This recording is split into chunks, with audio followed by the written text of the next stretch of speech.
12 வயசில் மனசில் பட்டாம்பூச்சி பறக்குமே. லவ் இல்ல அதன் பேர் லவ் இல்ல.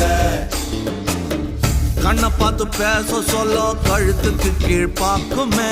லவ் இல்ல அதன் பேர் லவ் இல்ல. கீஞ்ச பாயில் கவுந்து படுக்கும் போது உன் கனவிலே கிளியோபட்ரா வந்தா லவ் இல்ல. ஜவுளி கடை பொம்மைய பார்க்கும் போது உன் புத்திக்குள்ள கவுளி கத்தும் அதுவும் லவ் இல்ல. இதுக்கு ஏன் உசுரா கொடுக்கணும்? எது நஜம் புரிஞ்சு நடக்கணும்.